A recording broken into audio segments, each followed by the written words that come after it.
অসম চৰকাৰ তথা মুখ্যমন্ত্ৰী ডাঙৰীয়াৰ নেতৃত্বত এডভান্টেজ আছাম 2 যি ধৰণে আয়োজন হ'ল, আমি অসম গণ পৰিষদ দলৰ তৰফৰ পৰা পোনপ্ৰথমে মুখ্যমন্ত্ৰী ডাঙৰীয়া আৰু ৰাজ্য চৰকাৰক আন্তৰিক ধন্যবাদ আৰু কৃতজ্ঞতা জনাইছোঁ।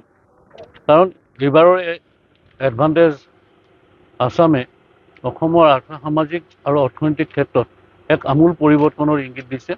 কাৰণ বহিঃৰাষ্ট্ৰৰ যথেষ্ট সংখ্যক প্ৰতিনিধি উপস্থিত থকাৰ লগতে যথেষ্ট বিনিয়োগকাৰী এইবাৰৰ এডভান্টেজ আছামত উপস্থিত আছে। আৰু বিশেষভাৱে এই এডভান্টেজ আছামে অসমৰ মানুহৰ জীৱন আৰু জীৱিকাৰ লগতে অসমৰ সামাজিক ক্ষেত্ৰখনক ঊৰ্ধ্বমুখী কৰাত এটা পৰিৱৰ্তনৰ ইংগিত আমি ইতিমধ্যে দেখিবলৈ পাইছোঁ। আৰু সেইখিনি সময়তে অসমৰ কংগ্ৰেছ দলে, যিটো দলে অসমত কেইবাবাৰো শাসনত অধিষ্ঠিত হৈ থাকিল, সেই কংগ্ৰেছ দলে এনে ইতিবাচক পদক্ষেপ এটাৰ প্ৰতি তেওঁলোকে এক ইতিবাচক ৰাজনীতি কৰাৰ বিপৰীতে দিল্লীত বাহৰ পাতি থাকি তেওঁলোকে দলীয় খোৱা কামোৰাত তেওঁলোক ব্যস্ত থকা আমাৰ পৰিলক্ষিত হ'ল। আৰু কিছুমান নেতিবাচক কথা তেওঁলোকে দিল্লীত থাকি কোৱা আৰম্ভ কৰিলে, যিটো অসমৰ কাৰণে দুৰ্ভাগ্যজনক। আৰু অসমৰ প্ৰতি যে কংগ্ৰেছ দলটো কোনো ধৰণৰ দায়বদ্ধতা নাই, কোনো ধৰণে দায়বদ্ধ নহয়, এই কথাটো পুনৰবাৰ উন্মোচিত হৈছে। আৰু ইয়াৰ দ্বাৰা এইটো কথা যে মানুহৰ যে খুচুৰা বেমাৰ হ'লে সেই বেমাৰ আজি আঁতৰ নহয়, ঠিক তেনেকুৱা ধৰণে কংগ্ৰেছ দলটো এটা খুচুৰা ৰোগত পৰিণত হৈছে। আৰু অসমৰ সামাজিক ক্ষেত্ৰখনত কংগ্ৰেছ দল এটা সামাজিক ব্যাধি হিচাপে আচলতে পৰিণত হৈছে। আৰু আমি ভাবোঁ যে কংগ্ৰেছ দলৰ পৰা আৰু অসমৰ জনসাধাৰণে কোনোদিনেই একো কথাই আশা কৰা উচিত নহয়। কাৰণ এই দলটোৱে কোনোদিনে, আৰু কাৰণ এতিয়াতো আৰু গোপীনাথ বৰদলৈৰ কংগ্ৰেছ নাই, এতিয়া ৰকিবুল হুছেইনৰ কংগ্ৰেছ, এতিয়া ভূপেন বৰাৰ কংগ্ৰেছ। আৰু এই কংগ্ৰেছ দলে অসমৰ কাৰণে কি হিত চিন্তা কৰিব সেয়া কিন্তু জল পথ হৈছে। আৰু সেইকাৰণে আমি আজি এই সংবাদমেলৰ জৰিয়তে অসমৰ জনসাধাৰণকো আহ্বান জনাইছোঁ যে এডভান্টেজ আছামৰ যি সুফল, মুখ্যমন্ত্ৰী ডাঙৰীয়াৰ কাৰ্যদক্ষতাৰ কাৰণে, মুখ্যমন্ত্ৰী ডাঙৰীয়াৰ সুনিপুণ পৰিকল্পনাৰ কাৰণে এই এডভান্টেজ আছাম সফল হ'ল।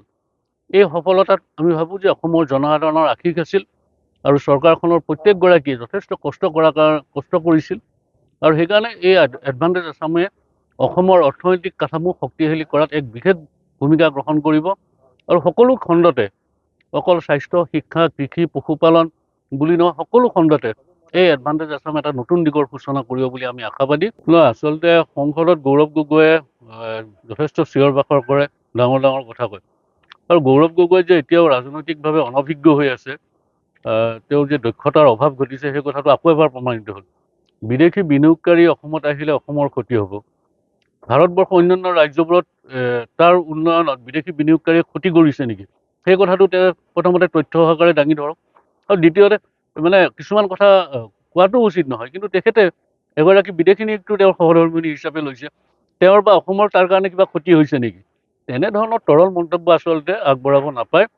কাৰণ বিদেশী বিনিয়োগকাৰীয়ে হওক বা আমাৰ দেশৰ অন্য ৰাজ্যৰ বিনিয়োগকাৰীয়ে হওক, বিনিয়োগকাৰী আহিব, বিনিয়োগকাৰীখিনিক কি ধৰণে চৰকাৰে কেনেধৰণে লগায় বা ক'ত তেওঁলোকে বিনিয়োগ কৰে, সেই কথাটোহে মূল কথা।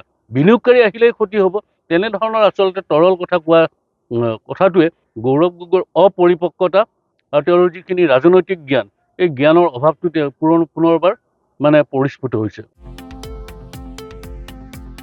শৰীৰৰ যিকোনো অসুবিধাৰ সন্মুখীন হৈছে নেকি আপুনি?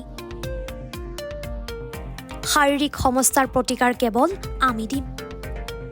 অভিজ্ঞ চিকিৎসকে দিব সুপৰামৰ্শ। প্ৰতি সপ্তাহত থাকিব বিভিন্ন ৰোগৰ বিশেষজ্ঞ চিকিৎসক।